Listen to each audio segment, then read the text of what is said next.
Europeans of Reddit, what is a dead giveaway for American tourists in your country?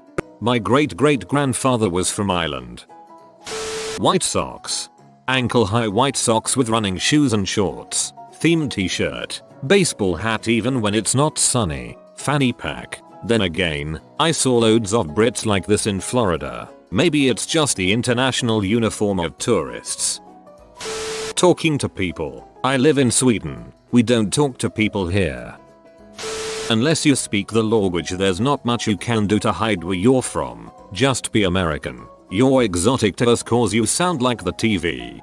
You're exotic to us cause you sound like the TV. I don't know why, but that made me really happy. I used to work at a tourist information in northern Norway. I would talk to tourists all day, help them and sell them some small figurines of trolls as well. It's stereotypical, but Americans get so interested and excited by other people it's insane. I've traveled all over the world, and never have I met another people who actually really cares about complete strangers. It's nice. I had a family just asking me for directions, and the dad started talking about the figurine crap we were selling, and I casually mentioned that it's cute for tourists, but my grandfather used to scare us with stories of them, and the dad just ignited. He was so stoked about hearing about my grandfather, and I told him some of the stories. He was ecstatic, and at the end he asked how my granddad was now. I said something like he died 10 years ago, and the whole family actually got kinda sad. So for me, Americans are like crazy interested in you, your story, and super emotional. If you travel to France and get to talking to someone, and casually mention that your granddad died 10 years ago, they will toss you a sorry for your loss but not really care. Haha. If you are an American G, the high tones of your voice when you greet someone. Oh, hi, glass shatters. Also, I hate talking to the ones who end every sentence on a high note, like everything is a question. Compared to Europeans, Americans have a way greater sense of wonder at things. It's pretty cool. Europeans might take for granted the ability to take weekend breaks anywhere in Europe, whereas an American family might take one trip in their lifetime to Europe. I think it's great. I sit on the steps of St. Paul's Cathedral during my lunch break and barely look at it, while there is an American standing opposite me amazed that this is older than their country. It reminds me that it's pretty cool to live in London. Also, why would you want to blend in? Be respectful of other cultures, try and learn, but I think people should embrace where they're from. In Ireland it's the very thought out and planned outfit. Windbreakers, rain jackets, fanny packs, often on older American tourists, guides to island books, maps, and finally the confused look on their faces. Your accent. And your volume. Hearing Long Beach is dope as frick, and that unmistakably Californian accent was the biggest giveaway I've ever heard or seen. IT is dope as frick. Actually, most Americans you don't notice. It's just the stereotypical loud brash ones that you do. I remember one time visiting a castle that was mostly ruins. I suddenly hear a young kid with a strong US accent. Man, mom, this place is nuked. Very funny. Don't worry. For the most part, Europeans love having Americans and will be interested in where you are from. Be respectful. Be willing to learn about something new and have a good time. That goes for all tourists in foreign countries, not just Americans. That's the best part of traveling also. I'm an American, but I've been living in France for a bit. If I see a group of 2-3+ girls with long straightened hair, looking like they've spent more than 5 minutes on their makeup, and are wearing tall boots, instead of short ankle ones, they are American. I've never been wrong. French women tend to have a I did and try to look good, but I do think going on, they also almost exclusively wear short boots. I'm not sure why. I was in Paris with a group of girls before Christmas. We got dressed up one night to go out in the town. We're Irish BTW, and we felt like fecking drag queens. Accent, hard to miss. Volume, you can hear them 1.5 miles away. Coupled with accent, acts as an early warning indicator. In Ireland, wearing of Irish themed clothing or hats, attempting to pay in dollars. I crap you not. I have watched this happen more than a few times. There are other indicators I will cover later. I have an exam now. It's a rarity of seeing young Americans in Europe for some reason, so the average American we see here is the 40 plus slightly fat years old American with a very loud and slow English. Also the neck for some reason. Americans and Canadians can go spend a week at an all-inclusive resort in the Caribbean for less than the cost of airfare to Europe. Most apt for this.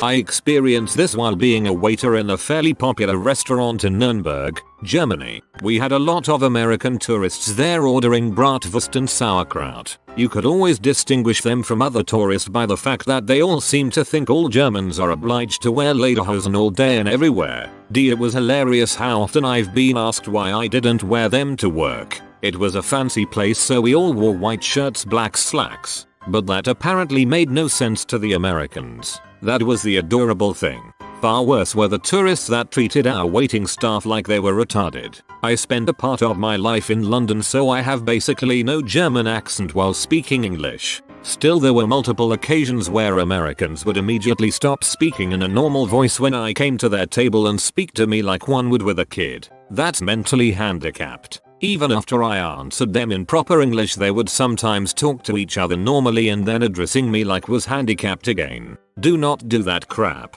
Don't get me wrong. There's other tourists, like for example the French, who more often than not just expect everyone they encounter to speak French, but at least they would still talk to you like a sensible human being. These are the same people that talk to their servers like they're handicapped back home. 2. Source. I'm so sick of waiting on people. You hear them before you see them. Apart from accent, I believe it's probably that you are all by and large polite, friendly and optimistic. All rare commodities where I live, Australian and London.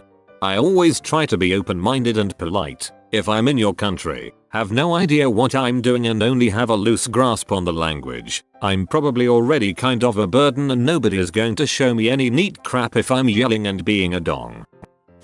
Canadian here. I have lived in Europe, and honestly Americans get a bad rep. Sure, a bunch of them have no idea where the million-plus city I live in Canada is on a map, but the other 90% doesn't, are actually very nice people. Americans, 10% ruin their reputation for everyone else. To fit in, don't wear board shorts with flames on them or wife beater basketball jersey around. If football is showing on a nearby TV, the males of the American tourist group show no interest.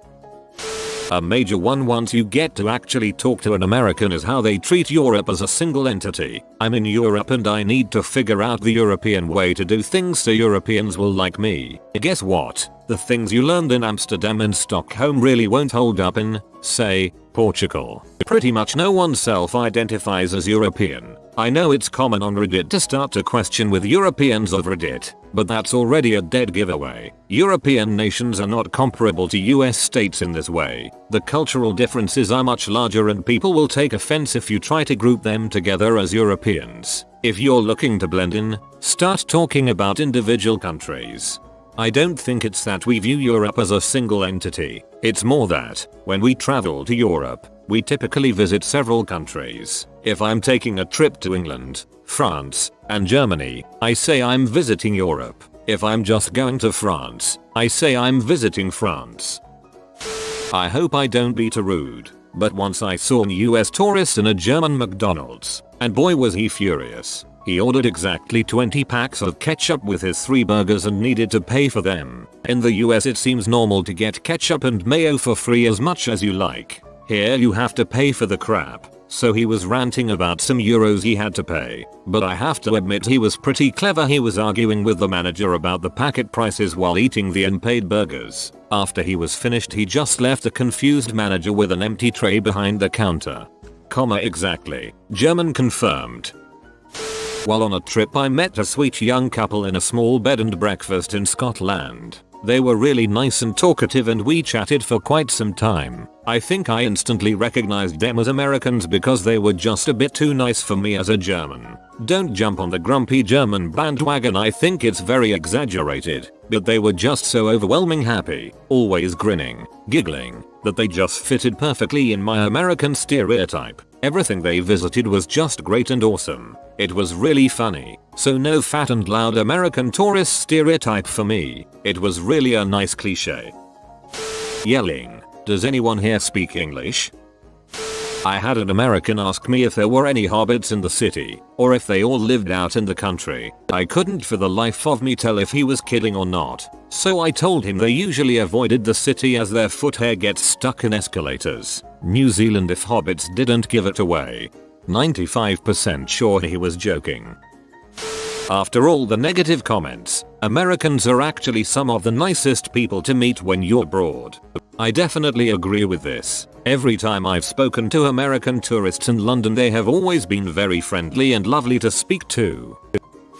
Generally they're old, don't seem to get many young Yank tourists, and they have white socks pulled up really high. I've met a bunch of young Yanks on my travels, but generally they do the city thing, staying in hostels and hanging with the backpacking hostel crowd. Barcelona in particular had a sizable American tourist population. You're like the Chinese, you take pictures of everything. Ooh, a pigeon. As an American living in Europe, everything, but mostly volume. But here's the thing, it's okay not to blend in. You'll meet more people and have more fun. Sweet here. American tourists tend to be louder than other, but they also tend to be very nice and open-minded. One more thing about American tourists that stands out is their talk about visiting Europe. Europe is not a single country, and the different countries often have languages and cultures which are vastly different from each other. And I don't know that guy Sven from Gothenburg that you met 15 years ago in Aruba.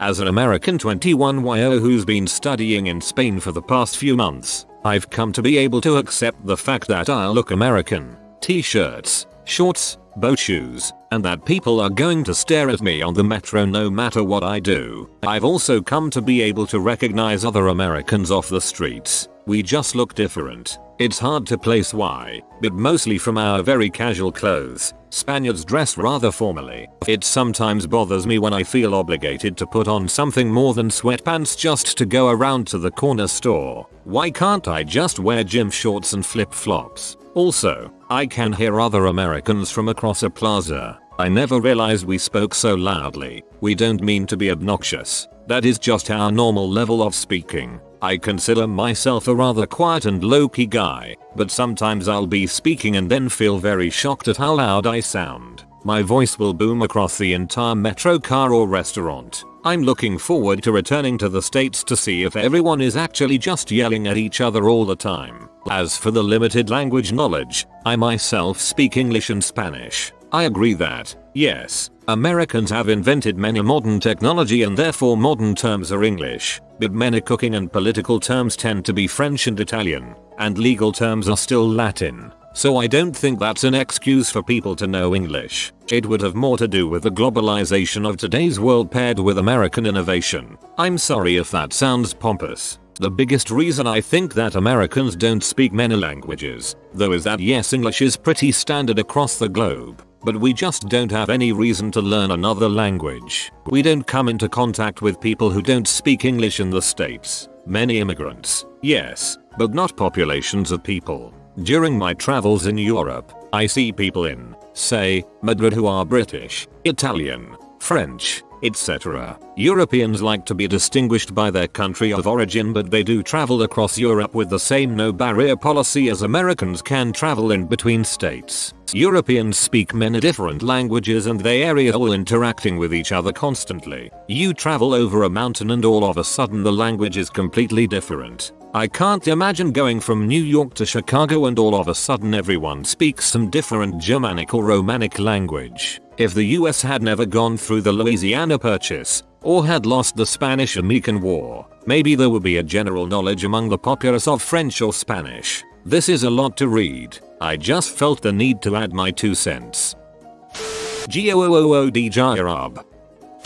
I once saw an American family walking down a street in Stockholm passing a 2L bottle of Coke between them. In January. I crap you not. Well, at least they were sharing. And 2L is usually cheaper than separate bottles. Now, if each one had a 2L.